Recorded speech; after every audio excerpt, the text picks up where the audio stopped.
Hi dear friends and families, welcome to Craft Tamil channel. இந்த வீடியோவில் பார்த்தீங்கன்னா நம்ம ஒரு கேம் தான் ரெடி பண்ண போகிறோம். ஒரு இன்ட்ரெஸ்டிங்கான கேம் தான் பண்ண போகிறோம். இந்த கேமோட நேம் பார்த்தீங்கன்னா போ அண்ட் ஆரோ அப்படின்னு சொல்லுவாங்க. நீங்கள் கேம்லாம் விளாண்டுருப்பீங்க. அது வந்து நம்ம வீட்டிலே ரெடி பண்ண போகிறோம். பட் அதில் வந்துட்டு வில்லு அந்த மாதிரி ஆரோ மாதிரி ரெடி பண்ணியிருப்பாங்க. நம்ம வந்து இந்த மாதிரி ஒரு பிளாஸ்டிக் வாட்டர் கேன் அண்ட் வந்து இந்த மாதிரி ஒரு பலூன் இதை வச்சு தான் ரெடி பண்ண போகிறோம். ஓகே, நெக்ஸ்ட் ஒரு தெர்மாக்கோல் தேவைப்படும். தெர்மாக்கோல் எடுத்து வச்சுக்கோங்க. தெர்மாக்கோலில் வந்துட்டு நம்ம ரவுண்ட் போட்டு அதை கட் பண்ணுறதுக்காக. இப்போ இது வேணாம், ஃபஸ்ட்டு நம்ம அந்த போ மாதிரி ரெடி பண்ணுறது எப்படின்னு பார்த்துடலாம். அதுக்கப்புறம் நம்ம வந்துட்டு அதை ரெடி பண்ணிடலாம். ஃபஸ்ட்டு இந்த மாதிரி ஒரு வாட்டர் கேன் எடுத்திருக்கேன். அந்த மூடி கூட தேவைப்படாது, சும்மா அந்த கேன் மட்டும் போதும்.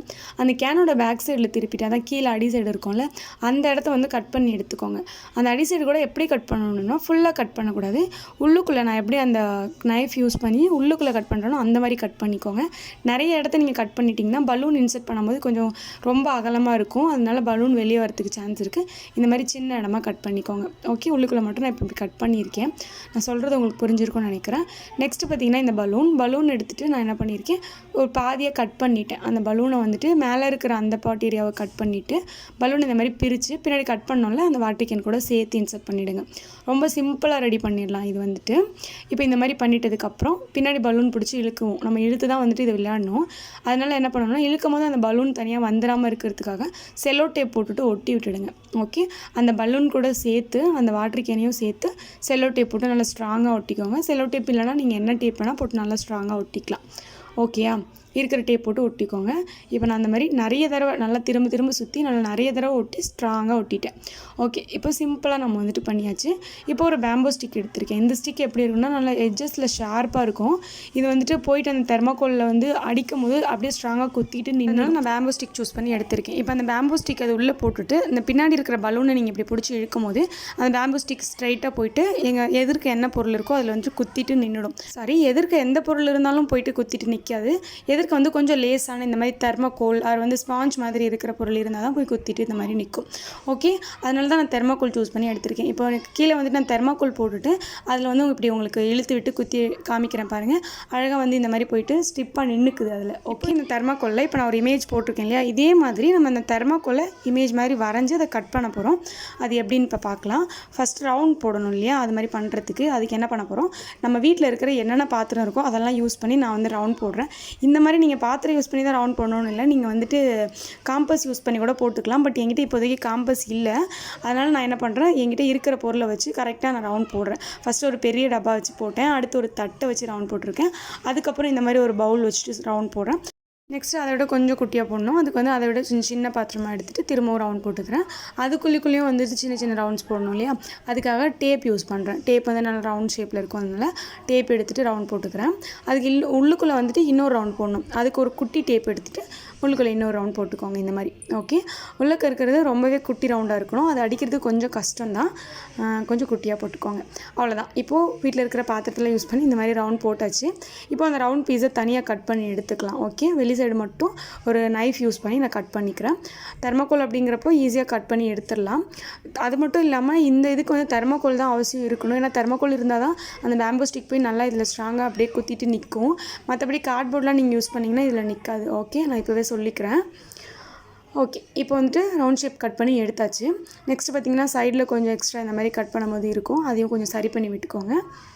அவ்வளோதான். இப்போ இதுக்கு கலர் பண்ண போகிறோம். நம்ம அந்த இமேஜில் பார்த்தோம்ல அந்த மாதிரி நம்ம கலர் பண்ண போகிறோம். ஆக்சுவலி அதில் இருந்த மாதிரி கலர் தான் பண்ணணும்னு அவசியம் கிடையாது. நம்மளுக்கு பிடிச்ச கலர் கூட நம்ம பண்ணிக்கலாம். ஓகே, அவங்ககிட்ட வந்து அந்த மாதிரி கலர்ஸ் இல்லைனா நீங்கள் உங்களுக்கு என்ன கலர் வச்சுருக்கீங்களோ அதை கூட நீங்கள் பண்ணிக்கலாம். பட் நான் வந்துட்டு அந்த இமேஜில் இருக்கிற மாதிரியே பண்ணிக்கிறேன். ஏன்னா என்கிட்ட அந்த கலர்ஸ்லாம் இருந்துச்சு, அதனால் நான் அப்படியே பண்ணிக்கிறேன். ஓகே, பார்க்குறதுக்கு கொஞ்சம் நல்லா இருக்க மாதிரி இருக்கும்னு சொல்லிட்டு நான் அப்படி பண்ணியிருக்கேன்.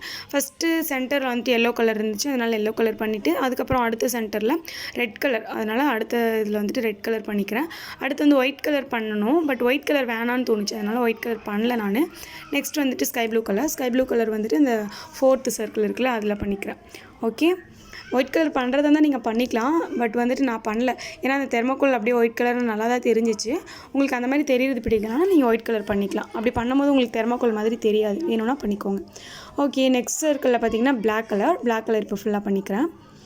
இதுக்கு வந்து பெயிண்ட் மட்டும் தான் பண்ணணும்னு அவசியம் கிடையாது. நம்மகிட்ட ஸ்கெட்சஸ் இருந்தால் கூட ஸ்கெட்சில் யூஸ் பண்ணி கூட பண்ணலாம். அதேமாதிரி மார்க்கர் இருந்துச்சுன்னா கூட மார்க்கர் வச்சு கூட இதுக்கு வந்து கலர் பண்ணிக்கலாம். பட் தெர்மாக்கோலில் வந்துட்டு மார்க்கர் ஸ்கெட்ச்லாம் யூஸ் பண்ணி பண்ணுறது கொஞ்சமே சிரமமாக இருக்கும். தெர்மாக்கோல்லாம் வந்துட்டு பிஞ்சு பிஞ்சு வர மாதிரி இருக்கும். அதனால் பெயிண்ட் இஸ் பெஸ்ட்டு. பெயிண்ட் இருந்துச்சுன்னா பெயிண்ட்டே பண்ணிக்கோங்க. இல்லாதவங்க கண்டிப்பாக ஸ்கெட்ச் யூஸ் பண்ணலாம். ஓகே, இப்போ நான் ஃபுல்லாக பண்ணிட்டேன். இதுதான் நம்ம ஆல்ரெடி செஞ்சு வச்சுருந்தோம் இல்லையா வில்லு மாதிரி, அதையும் எடுத்துக்கோங்க. அது ரொம்ப சிம்பிளாக பண்ணிடலாம் அந்த வில்லு, கண்டிப்பாக உங்களுக்கே தெரியும். இப்போ என்ன பண்ண போகிறோன்னா, இந்த பெயிண்ட் கொஞ்சம் நேரம் நல்லா காஞ்சிருச்சு. இப்போ இதோட பேக் சைடில் டபுள் சைட் டேப் போட்டுக்கோங்க. டபுள் சைட் டேப் போட்டுட்டு நம்ம வந்துட்டு வாலில் ஹேங் பண்ணி தான் இதை விளாட்லாம். ஓகே, வாலில் ஹேங் பண்ணியும் விளாட்லாம். இதுக்கு ஸ்டாண்டு மாதிரி ஏதாச்சும் செஞ்சு நிற்க வச்சும் விளாட்லாம். பட் தெர்மாக்கோல் ரொம்ப தின்னாக இருக்குன்றனால ஸ்டாண்ட் மாதிரி செஞ்சு நிற்க வைக்கிறத விட ஈஸியாக இந்த மாதிரி டபுள் சைட் டேப் போட்டு இந்த மாதிரி வாலில் ஹேங் பண்ணிவிட்டு விளாட்றது ரொம்ப ஈஸியாக இருக்கும். ஓகே, நான் இப்போ டபுள் சைட் டேப்பை ரிமூவ் பண்ணிவிட்டு வாலில் ஒட்டிட்டேன். இதில் ஒரு விஷயம் மட்டும் நம்ம பண்ண மறந்தாச்சு. என்னென்னு பார்த்தீங்கன்னா, அந்த ஸ்கோர், அந்த மார்க் போடுறது நான் வந்துட்டு வெளியில் ஃபுல்லாக அந்த ஒயிட் கலர் இருந்துச்சுல, அதுக்கு வந்து 10 மார்க்ஸ் கொடுக்குறேன். நெக்ஸ்ட் அது உள்ளே இருக்கிறதுக்கு 20 மார்க் எழுதுகிறேன். அதுக்குள்ளே வந்துட்டு 30 மார்க். இந்த மாதிரி நம்மளுக்கு பிடிச்ச மார்க்ஸ் நம்ம எது வேணால் எழுதிக்கலாம். நம்ம 100லேருந்து ஸ்டார்ட் பண்ணி உள்ளே வந்துட்டு 1000 வரைக்கும் கூட எழுதலாம். நம்மளோட இஷ்டம் தான், நம்மளுக்கு பிடிச்ச மாதிரி எழுதிக்கலாம். நான் வந்துட்டு 10, 20 அந்த மாதிரி எழுதுகிறேன். ஒவ்வொன்றுத்துக்கும் ஒவ்வொரு ஸ்கெட்ச் பென்சில் யூஸ் பண்ணி எழுதுகிறேன். அப்போ தான் தெரியும் பார்க்குறதுக்கு. பிளாக் கலர்லலாம் ஒயிட் கலர் பெயிண்ட் வச்சு எழுதியிருக்கேன் பார்க்குறதுக்கு தெரியும்னு சொல்லிட்டு. 30 வரையும் எழுதிட்டு அதுக்கப்புறம் 50 போட்டிருக்கேன். அதுக்கப்புறம் உள்ளே 17 போட்டிருக்கேன். சென்டரில் பார்த்தீங்கன்னா 100 போட்டிருக்கேன். அவ்வளோதான். 100 அடிக்கிறது தான் இதில் ரொம்ப கஷ்டம். இப்போ நம்ம விளையாட ஸ்டார்ட் பண்ணிடலாம். இப்போது நான் என்ன பண்ணியிருக்கேன், பேம்போ ஸ்டிக் இன்செர்ட் பண்ணிவிட்டு பேக் சைடில் பிடிச்சி எடுத்தேன். ஃபஸ்ட்டு ஒன்றே வந்து எனக்கு சரியாக வரல. ரெண்டாவது வந்து நான் கரெக்டாக பண்ணிட்டேன். ரெண்டாவது பார்த்தீங்கன்னா நான் இந்த 50 இருக்குல்ல அது போட்டிருக்கேன். 50 வந்துட்டு அடிக்கடி விழுந்துச்சு. பட் 50 அண்ட் 30 வந்து அடிக்கடி விழுந்துச்சு. பட் அந்த 100 போடுறது தான் ரொம்ப கஷ்டமாக இருந்துச்சு. நான் கூட ஈஸியாக போட்டு தான் நினச்சேன். பட் என்னால் போட முடியல. 100 போடணும்னு நினைக்கிறப்பெல்லாம் வந்துட்டு அது அப்படியே வெளியே போய் விழுந்துருது. அந்த பேம்போ ஸ்டிக்கே வெளியே போய் விழுந்துருது. நான் வந்துட்டு எப்படியாச்சும் இந்த கேமில் 100 போட்டே ஆகணும்னு சொல்லிட்டு நான் போடுற வரைக்கும் திரும்ப திரும்ப அதை வந்து போட்டு பார்த்துட்டே இருந்தேன். நல்லா இருந்துச்சு, போர் அடிக்கவே இல்லை, இன்ட்ரெஸ்டிங்காக இருந்துச்சு விளையாடுறதுக்கு. சிம்பிளாகவும் பண்ணி முடிச்சிட்டேன். கொஞ்ச நேரத்துலேயே இந்த கிராஃப்ட் வந்து நான் பண்ணி முடிச்சிட்டேன். விளையாடுறதுக்கு ரொம்ப ஜாலியாக இருந்துச்சு. கிராஃப்ட் என்னமோ கொஞ்சம் நேரத்தில் பண்ணி முடிச்சிட்டேன். பட் விளையாடுறது தான் ரொம்ப நேரமாக விளையாண்டுட்டு இருந்தேன்னு சொல்லலாம். ஓகே, இப்போ வந்துட்டு நம்ம ஒரே பேம்போ ஸ்டிக் தான் வச்சு விளையாடணும்னு அவசியம் கிடையாது. நம்மக்கிட்ட எத்தனை பேம்போ ஸ்டிக் இருக்கோ அத்தனை பேம்போ ஸ்டிக் வச்சு விளாட்லாம். சும்மா ஒரு 5 பீஸ் கூட வச்சுக்கலாம். ஒருத்தவங்களுக்கு 5 சான்ஸ் அப்படின்ற மாதிரி, இல்லைனா 3 சான்ஸ் அப்படின்ற மாதிரி கூட நம்ம விளாட்லாம்.